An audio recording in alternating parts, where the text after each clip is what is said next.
जय हिंद प्यारे बच्चों। देखिए प्यारे बच्चों, आज की इस वीडियो में हम लोग जो भी क्वेश्चंस करने वाले हैं सारे ही क्वेश्चंस आपके मैट्रिक परीक्षा 2024 के लिए बहुत ही महत्वपूर्ण है।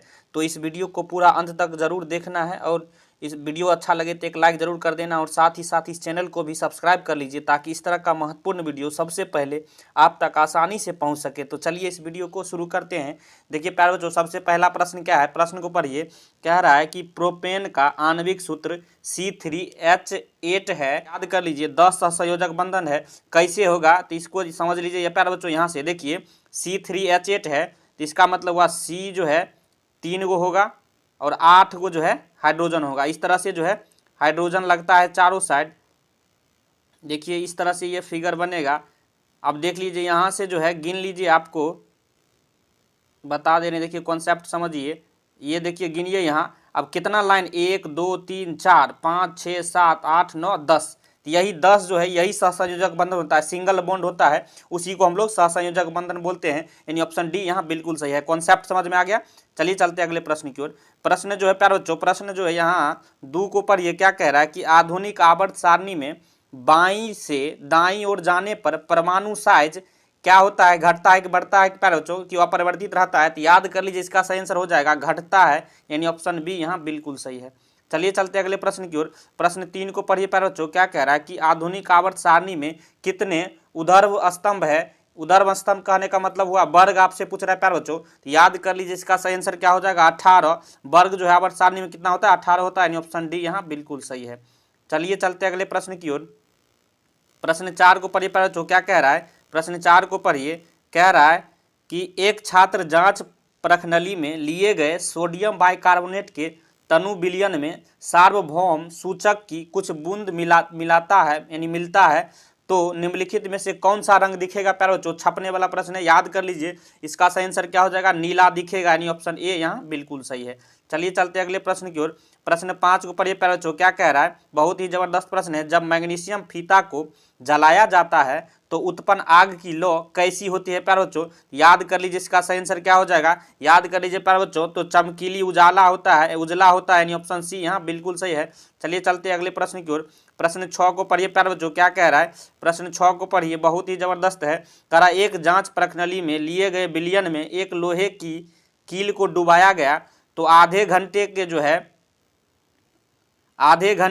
है बाद जो है कह रहा है यह देखा गया कि विलयन का रंग परिवर्तित हो चुका है। उस जांच प्रश्नावली में कौन सा विलयन था प्यारे बच्चों। तो ये जो यहाँ जो है सही आंसर इसका याद कर लीजिए प्यारे बच्चों, इसका सही आंसर होगा FeSO4, यानी ऑप्शन सी यहाँ बिल्कुल सही है। चलते अगले प्रश्न की ओर। प्रश्न 7 को पढ़िए प्यारे बच्चों। क्या कह रहा है कि निम्नलिखित में से कौन से यंत्र का उपयोग रक्तदाब मापने में किया जाता है। याद कर लीजिए रक्तदाब मापने में जो है किस यंत्र का उपयोग किया जाता है प्यारे बच्चों। इसका सही आंसर हो जाएगा एस्फाइग्नोमैनोमीटर, यानी ऑप्शन सी यहाँ बिल्कुल सही है। आगे हम लोग चल रहे प्रश्न जो है 8 को पढ़िए प्यारे बच्चों। क्या कह रहा है, प्रश्न 8 बहुत ही जबरदस्त है, पढ़िए। कह रहा है कि रक्त का कौन सा अवयव जो है घायल स्थान से रक्त स्राव के मार्ग को रक्त का थक्का बनाकर अवरुद्ध करता है। रक्त का थक्का कौन बनाता है प्यारे बच्चों, याद कर लीजिए इसका सही आंसर हो जाएगा, इसका सही आंसर होगा प्लेटलेट्स, यानी ऑप्शन सी बिल्कुल सही है।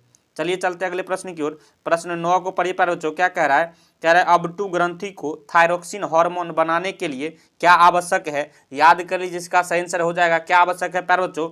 इसका आवश्यक जो है इनमें से सभी है, क्योंकि फॉस्फोरस का भी यूज होता है, फॉस्फोरस का भी होता है, सोडियम का भी होता है, क्लोरीन का भी होता है, यानी ऑप्शन डी यहाँ बिल्कुल सही हो जाएगा, याद कर लीजिए। चलिए चलते अगले प्रश्न की ओर। प्रश्न 10 को पढ़िए प्यारे बच्चों। क्या कह रहा है, स्थिर मानसिक जो है मस्तिष्क का कौन सा भाग शरीर की स्थिति तथा संतुलन का अनुरक्षण करता है प्यारे बच्चों। याद कर लीजिए इसका सही आंसर हो जाएगा अनुमस्तिष्क करता है, यानी ऑप्शन सी बिल्कुल सही है। चलिए चलते अगले प्रश्न की ओर। प्रश्न 11 को पढ़िए प्यारे बच्चों। क्या कह रहा है, प्रश्न को पढ़िए। कह रहा है पादप हार्मोन साइटोकिनिन सहायक होता है, किसमें सहायक होता है प्यारे बच्चों। याद कर लीजिए ये जो है तने के वृद्धि के लिए सहायक होता है, यानी ऑप्शन बी यहाँ बिल्कुल सही है। चलिए चलते अगले प्रश्न की ओर। प्रश्न जो है 12 को पढ़िए प्यारे बच्चों। कह रहा है हाइड्रा में प्रजनन की विधि निम्नलिखित में से कौन है। याद कर लीजिए हाइड्रा में प्रजनन की विधि क्या होती है प्यारे बच्चों। याद कर लीजिए बहुत ही जबरदस्त प्रश्न है, तो मुकुलन होता है, यानी ऑप्शन सी बिल्कुल सही है। चलिए चलते अगले प्रश्न की ओर। प्रश्न 13 को पढ़िए। कह रहा पुष्प का कौन सा भाग जो है परागकण बनता है। याद कर लीजिए छपने वाला प्रश्न है प्यारे बच्चों, तो पुंकेश्वर बनता है, यानी ऑप्शन सी बिल्कुल सही है। चलिए चलते अगले प्रश्न की ओर। प्रश्न 14 को पढ़िए। निम्न में से कौन मानव में जनन तंत्र का भाग नहीं है प्यारे बच्चों, तो याद कर लीजिए इसका सही आंसर क्या हो जाएगा, याद कर लीजिए प्यारे बच्चों, इसका सही आंसर होगा शुक्रवाहिका, यानी ऑप्शन सी बिल्कुल सही है। चलिए चलते अगले प्रश्न की ओर। प्रश्न 15 को पढ़िए, कह रहा है वंशागत नियमों का प्रतिपादन किसने किया, याद कर लीजिए इसका सही आंसर होगा ग्रेगर जॉन मेंडल ने किया था, यानी ऑप्शन डी बिल्कुल सही है। अगर वीडियो अच्छा लग रहा है तो लाइक जरूर करिए, अपने दोस्तों में भी शेयर करिए। प्रश्न 16 को पढ़िए, स्त्रियों में लिंग गुणसूत्र का युग्म होता है, तो स्त्री में जो है लिंग गुणसूत्र का युग्म क्या होता है प्यारे बच्चों, तो याद कर लीजिए इसका सही आंसर हो जाएगा XX रहता है, यानी ऑप्शन बी बिल्कुल सही है। अब मानव में जो है पुरुष में XY रहता है। क्लियर है। चलिए चलते अगले प्रश्न की ओर। प्रश्न 17 को पढ़िए प्यारे बच्चों, क्या कह रहा है, प्रश्न 17 कह रहा है कि मंड परीक्षण के लिए हरी पत्ती पर आयोडीन डालने से पहले पत्ती को अल्कोहल में क्यों उबाला जाता है, तो याद कर लीजिए प्यारे बच्चों, इसलिए उबाला जाता है क्योंकि क्लोरोफिल को घोलने के लिए उसको जो है उबाला जाता है, ऑप्शन बी यहाँ बिल्कुल सही है। चलिए चलते अगले प्रश्न की ओर। प्रश्न 18 को पढ़िए, क्या कह रहा है, बहुत ही जबरदस्त है, कह रहा है स्लाइड को सर्वप्रथम किस कंपाउंड माइक्रोस्कोप से देखा जाता है, याद कर लीजिए इसका सही आंसर हो जाएगा 10x पर देखा जाता है, यानी ऑप्शन बी यहाँ बिल्कुल सही है। चलिए चलते अगले प्रश्न की ओर। प्रश्न जो है 19 को पढ़िए प्यारे बच्चों, कह रहा है कि दो तंत्रिका कोशिका मध्य खाली स्थान को क्या कहते हैं, तो याद कर लीजिए इसका सही आंसर क्या हो जाएगा, तो सिनेप्स कहते हैं, यानी ऑप्शन बी बिल्कुल सही है। चलिए चलते अगले प्रश्न की ओर। प्रश्न 20 को पढ़िए प्यारे बच्चों, कह रहा है निम्न में से कौन जो है आहार श्रृंखला का निर्माण करता है, याद कर लीजिए इसका सही आंसर होगा घास, बकरी तथा मानव। घास जो है घास को बकरी खाती है, बकरी को मानव खाता है, यानी आहार श्रृंखला का निर्माण कौन करता है, ऑप्शन बी घास, बकरी, मानव, यानी ऑप्शन बी बिल्कुल सही है।